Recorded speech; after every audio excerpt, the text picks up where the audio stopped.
আসসালামু আলাইকুম সবাইকে। আমি জান্নাতুল তাবাসসুম। বাংলাদেশের সর্বপ্রথম পূর্ণাঙ্গ ডিজিটাল বই ইজি বায়োলজি বইয়ের পক্ষ থেকে সকল নবম এবং দশম শ্রেণীর শিক্ষার্থীদের জানাচ্ছি আন্তরিক শুভেচ্ছা। তোমরা সকলেই জানো আমাদের ইজি বায়োলজি বইতে বেসিক কনসেপ্ট থেকে শুরু করে সকল বোর্ডের সৃজনশীল প্রশ্ন, এমসিকিউ সাজেশন এবং তোমাদের জন্য যে রোড টু মিশন 100 সাজেশন রয়েছে তার সাথে সাইক্লোন সাজেশন, বোর্ড অ্যানালিসিস সব কিছু কিন্তু অন্তর্ভুক্ত করে দেওয়া হয়েছে এই ইজি বায়োলজি বইতে। যারা এখনও সংগ্রহ করেনি খুব দ্রুত সংগ্রহ করে ফেলো, কারণ তোমরা সকলেই জানো যে আমাদের এই ইজি বায়োলজি বইতে আমরা অনেক বেশি কিউআর কোড দিয়েছি। যখনই কোনো প্রশ্নের সমস্যায় পড়বে অবশ্যই কিউআর কোডটা স্ক্যান করবে। কিউআর কোড স্ক্যান করলে আমরা সেই প্রশ্নের সমাধানে হাজির হয়ে যাব। আজকে আমরা অধ্যায় 13 যে বরিশাল বোর্ড 2025 সালের প্রশ্নটা আছে সেই প্রশ্নটা সমাধান করব। আশা করি আজকের ক্লাসে তোমরা খুব ভালো করে বুঝতে পারবে।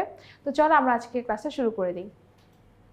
এখানে আমরা দুটো ছবি দেখতে পাচ্ছি, এম এবং এন। এখানে এম দিয়ে কাকে বোঝানো হচ্ছে? এটা হচ্ছে গিয়ে কোনো একটা গাছের মূল, এবং হচ্ছে এন দিয়ে একটা শিশু মাতৃ জরায়ুতে অবস্থান করছে সেটাকে দেখানো হয়েছে। তো আমরা এখন হচ্ছে প্রত্যেকটা প্রশ্ন পড়ব, প্রত্যেকটা প্রশ্নের সাথে উত্তরগুলো বলে দিব। এক্সপ্ল্যান্ট কাকে বলে? এই প্রশ্নটা হচ্ছে অধ্যায় 14 থেকে আসছে, এবং তোমরা সকলেই জানো যে আমাদের বায়োলজির প্রশ্নগুলো সাধারণত মিক্স করে হয়। মিক্স করে বলতে 2 থেকে 3টা অধ্যায় একসাথে প্রশ্নগুলো রাখা হয়। যেমন দেখো এক্সপ্ল্যান্টের সংজ্ঞা যেটা সেটা অধ্যায় 14 থেকে আসছে। আবার পরজীবী খাদ্য শিকড়কে অসম্পূর্ণ খাদ্য শিকড় বলা হয়, কারণ এটা অধ্যায় 13 থেকে আসছে। খ গ অধ্যায় 13 থেকে আসছে। আবার ঘয়ের যে প্রশ্ন সেটা অধ্যায় 11 থেকে আসছে। বায়োলজির প্রশ্নগুলো এরকম মিক্স করে আসে। সুতরাং আমাদের ভালো রেজাল্ট করতে হলে প্রত্যেকটা অধ্যায় সম্পর্কেই জেনে রাখতে হবে। প্রথম প্রশ্নটার উত্তর হচ্ছে গিয়ে টিস্যু কালচারের উদ্দেশ্যে উদ্ভিদের যে অংশ পৃথক করে নিয়ে ব্যবহার করা হয় তাকেই বলা হচ্ছে এক্সপ্ল্যান্ট। এখন টিস্যু কালচারের জন্য কোন অংশগুলো ব্যবহার করা হয়? এই যেমন বর্ধনশীল যে অংশগুলো আছে, যেমন হচ্ছে অগ্রমুকুল হতে পারে, শীর্ষমুকুল হতে পারে, বা হচ্ছে গিয়ে তোমার মূলের অগ্রভাগ হতে পারে, পরাগধানী হতে পারে, এই অংশগুলো দিয়ে কিন্তু টিস্যু কালচার করা পসিবল হয়। টিস্যু কালচারটা কি? যখন তুমি এই সকল জায়গা থেকে কোষ নিয়ে সেখান থেকে অনেক বেশি পরিমাণে কোষ তৈরি করতে পারবে, তখন কি হয়? সেই কোষ থেকে টিস্যু তৈরি হবে, টিস্যু থেকে একটা চারা গাছ তৈরি হবে। এটাই মূলত হচ্ছে কি টিস্যু কালচার। যে কোনো একটা জায়গার কোষ নিয়ে যখন তুমি সেটাকে কালচারে নিবা এবং সেখান থেকে অনেক বেশি পরিমাণে কোষ তৈরি হবে, সেটাই হচ্ছে এই টিস্যু কালচার। তো যে অংশটা তুমি উদ্ভিদ থেকে নিচ্ছ ওইটাকে আমরা কি বলবো? এক্সপ্ল্যান্ট বলবো। এর পরের প্রশ্ন দেখো কি বলেছে, যে পরজীবী খাদ্য শিকড়কে অসম্পূর্ণ খাদ্য শিকড় বলা হয় কেন? আচ্ছা, পরজীবী খাদ্য শিকড় কোনগুলো? যেখানে পোষক দেহ তার থেকে বড় আকারের জীব থেকে হচ্ছে খাদ্য গ্রহণ করে। তো এখানে অসম্পূর্ণ কেন বলা হচ্ছে? কারণ এখানে কোনো উৎপাদক থাকে না। আমরা সকলেই জানি প্রত্যেকটা খাদ্য শিকড়ে কিন্তু উৎপাদক থাকে। যেমন একটা সবুজ উদ্ভিদ, তাকে হচ্ছে হয়তো কোনো ঘাস ফড়িং খায়, ঘাস ফড়িংকে হয়তো কোনো ব্যাঙ খায়, ব্যাঙকে সাপ খায়, সাপকে ময়ূর খায়। তো এখানে একটা উৎপাদক রয়েছে, সবুজ উদ্ভিদ। তো এইভাবে প্রত্যেকটা খাদ্য শিকড়ে দেখা যায় এরকম উৎপাদক থাকে, কিন্তু কিছু কিছু খাদ্য শিকড়ে এই উৎপাদকগুলো থাকে না। যেখানে থাকে না তাদেরকে আমরা অসম্পূর্ণ খাদ্য শিকড় বলবো। সেরকমই একটা খাদ্য শিকড় হচ্ছে পরজীবী খাদ্য শিকড়। তাহলে পরজীবী খাদ্য শিকড়কে অসম্পূর্ণ খাদ্য শিকড় বলা হয় কেন? কারণ অনেক সময় এখানে প্রথম ধাপে কোনো সবুজ উদ্ভিদ থাকে না। আর আরেকটা কথা মাথায় রাখবা, যখন এই অনুধাবনমূলক প্রশ্নের উত্তর দিবা বা হচ্ছে জ্ঞান প্রয়োগমূলক বা হচ্ছে উচ্চতর দক্ষতা প্রশ্ন দিবা, অবশ্যই প্রথম লাইনে জ্ঞানমূলক উত্তরটা দিয়ে নিবা, তারপরে তার পরের প্যারায় ব্যাখ্যাটা করবা। তাহলে ব্যাখ্যাটা আমরা কিভাবে দিব? বইতে এই ব্যাখ্যাটা দেওয়া আছে খুব সুন্দর করে। পরজীবী উদ্ভিদ এবং প্রাণী অধিকাংশ ক্ষেত্রে নিজেদের চেয়ে বড় আকারের পোষক দেহ থেকে খাদ্য গ্রহণ করে, এবং কোনো কোনো ক্ষেত্রে দেখা যায় যে একটা পরজীবী আরেক ধরনের ক্ষুদ্রতর পরজীবীর ওপরে নির্ভরশীল, অর্থাৎ এক পরজীবী আরেক পরজীবীর উপর নির্ভরশীল থাকে খাবারের জন্য। এবং এই সকল খাদ্য শিকড়ের প্রথম ধাপে যেহেতু কোনো সবুজ উদ্ভিদ বা উৎপাদক থাকে না, তাই হচ্ছে এদেরকে অসম্পূর্ণ বলা হয়। যেমন এখানে একটা উদাহরণ দেওয়া আছে, মানুষ, মশা, ডেঙ্গু ভাইরাস। ডেঙ্গু ভাইরাস এটা হচ্ছে একটা ভাইরাস, কার উপর নির্ভরশীল? মশার উপর নির্ভরশীল। কেন নির্ভরশীল? কারণ মশার ভিতরে যখন সে থাকবে তখনই মশার মাধ্যমে সে মানুষের শরীরে ঢুকে যেতে পারবে এবং রোগ বালাই তৈরি করতে পারবে। এখন ডেঙ্গু ভাইরাস থেকে আমাদের ডেঙ্গু রোগ হয়, এবং ডেঙ্গু যেটা হয় তখন তো প্রচুর পরিমাণে জ্বর আসে, অনেক সময় হাড়ে হাড়ে ব্যথাও হয়। আর মশা যেটা, মশার কার দরকার? মশা হচ্ছে তার থেকে বড় পোষক দেহ দরকার, যে হচ্ছে মানুষ। মশা হচ্ছে মানুষের দেহ থেকে রক্তটা চুষে খাবে, এবং যখন রক্তটা চুষে খাবে, রক্ত যাওয়ার সাথে সাথে তার যে সুরের মাধ্যমে কিন্তু ডেঙ্গু ভাইরাসটা মানুষের শরীরে প্রবেশ করে ফেলে। এখন মশার রক্ত দরকার, কারণ তার গর্ভে যে ডিম আছে তার ডিমের বিকাশ হওয়ার জন্য দরকার। ডেঙ্গু ভাইরাসের দরকার হচ্ছে মানুষ। এখন মানুষের কাছে সে সরাসরি যাবে কিভাবে, সে মশার মাধ্যমে যাবে। তাহলে এখানে আমরা দেখতে পাচ্ছি যে এটা হচ্ছে একটা পোষক দেহ বা একটা পরজীবী যখন আরেকটা পোষক দেহের উপর নির্ভরশীল থাকে, তখন তারা এইভাবে খাবারের জন্য একজন আরেকজনের উপরে হচ্ছে এরকম নির্ভরশীল থেকে তাদের ক্ষতি করে। তাহলে এই ধরনের খাদ্য শিকারকে আমরা পরজীবী খাদ্য শিকার বলবো, এবং উৎপাদক নেই, মানুষ যেহেতু নিজের খাবার নিজে তৈরি করতে পারে না, তাই এইটাকে আমরা অসম্পূর্ণ খাদ্য শিকার বলে থাকবো। আচ্ছা, তারপরে প্রশ্ন দেখো কি বলেছে, এম চিত্রে সংঘটিত আন্তঃক্রিয়াটি ব্যাখ্যা করো। এখানে এম চিত্রে কি বোঝানো হচ্ছে, এটা হচ্ছে একটা সিম গাছ, সিম গাছে এটা হচ্ছে কি মূল, ঠিক আছে। মূলের গায়ে কিছু গুটি গুটি আছে, এই গুটিগুলোকে বলা হয় হচ্ছে কি নডিউল। কি বলা হয় এটাকে? নডিউল, ঠিক আছে। তো নডিউলগুলো কোথা থেকে? সিম গাছের গুটিতে থাকে। তো এখানে আমরা কোন ধরনের আন্তঃক্রিয়া দেখি? এখানে আমরা ধনাত্মক আন্তঃক্রিয়া দেখি, যেটাকে আমরা বলি মিউচুয়ালিজম। কি বলবো আমরা এটাকে? মিউচুয়ালিজম বলবো। তাহলে আমরা এখানে জ্ঞানমূলক উত্তরটা কিভাবে দিব?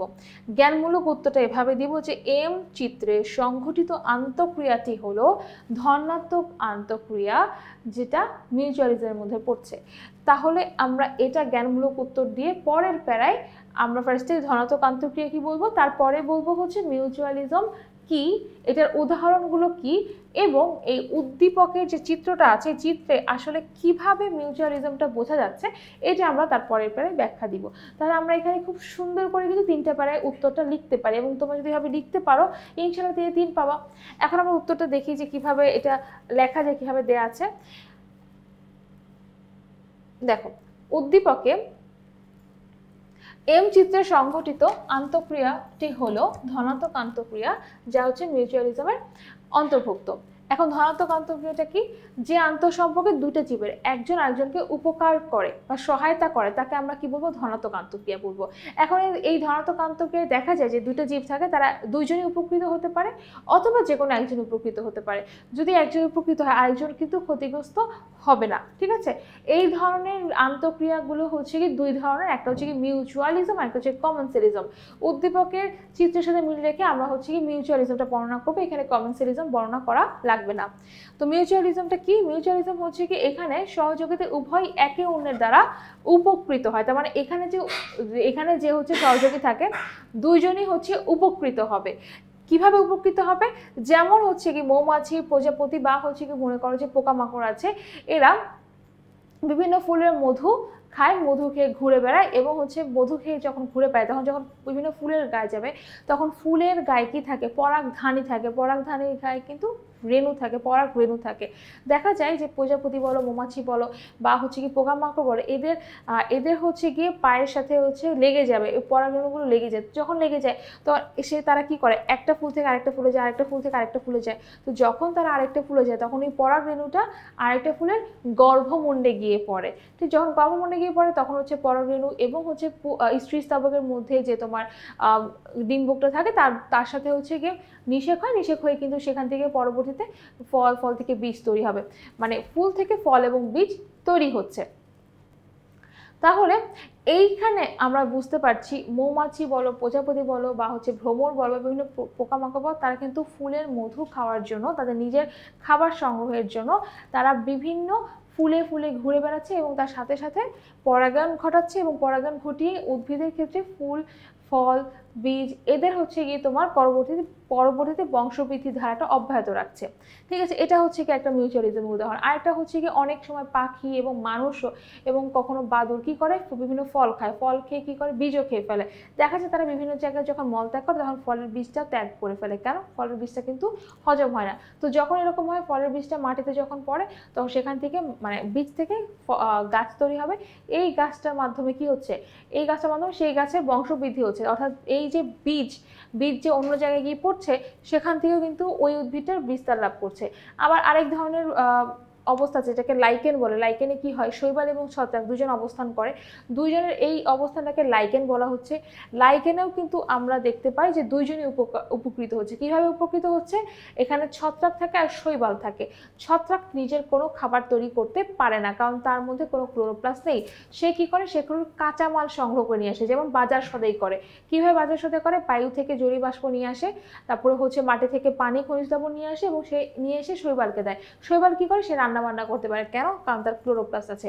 সে তখন কি করে, এই সকল কাঁচামাল দিয়ে সে তখন সালোক সংশ্লেষণের মাধ্যমে রান্না বান্না করে শর্করা তৈরি করে, নিজের জন্য খাবার তৈরি করে, আবার ছত্রাককেও সে দেয়। তাহলে সে খুবই ভালো। অর্থাৎ এখানে দুইজনে কিন্তু দুইজনের উপকার করছে। এটা কিন্তু একটা মিউচুয়ালিজমের উদাহরণ। এখন আসি আমাদের চিত্রের যে উদ্দীপকে যা বলা আছে সেটা নিয়ে। উদ্দীপকে হচ্ছে রাইজোবিয়াম নামক এক ধরনের ব্যাকটেরিয়া আছে, যেটা হচ্ছে সিম গাছে দেখা যায়। রাইজোবিয়াম নামে একটা ব্যাকটেরিয়া, সেটা সিম জাতীয় উদ্ভিদের গায়ে আমরা দেখতে পাই।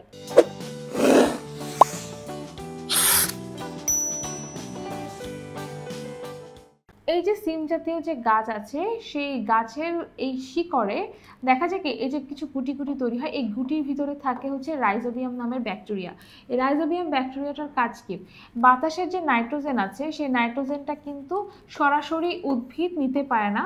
যেহেতু নিতে পারছে না, তখন সে কি করে, তখন হচ্ছে এই গুটির মধ্যে থাকা তোমার রাইজোবিয়াম ব্যাকটেরিয়া সে বাতাসের নাইট্রোজেনটাকে মাটির সাথে সংবন্ধন করে, অর্থাৎ মাটিতে সে নিয়ে আসতে পারে, মাটির সাথে সে মিশিয়ে ফেলতে পারে। তো এই যে সংবন্ধন যখন করে, যখন নাইট্রোজেনটা মাটিতে আসে, তখন সে মাটিতে তোমার ওই নাইট্রোজেনটা যখন মিশে যাবে, তখন ওই নাইট্রোজেনটাকে গাছ গ্রহণ করতে পারে, মানে মূলের মাধ্যমে সে নাইট্রোজেনটাকে গ্রহণ করে গাছে সেই নাইট্রোজেনের পুষ্টিটা সরবরাহ করতে পারে।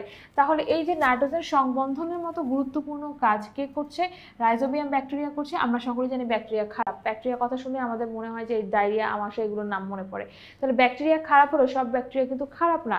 এখানে দেখো, এই ব্যাকটেরিয়াটা, রাইজোবিয়াম ব্যাকটেরিয়াটা কিন্তু সিম গাছের নাইট্রোজেন সরবরাহ করার জন্য সে কি করছে, বাতাস থেকে নাইট্রোজেনটা নিয়ে এসে, বাতাস থেকে নাইট্রোজেনটা নিয়ে মাটির সাথে সংবন্ধন করে এই সিম গাছকে সরবরাহ করছে।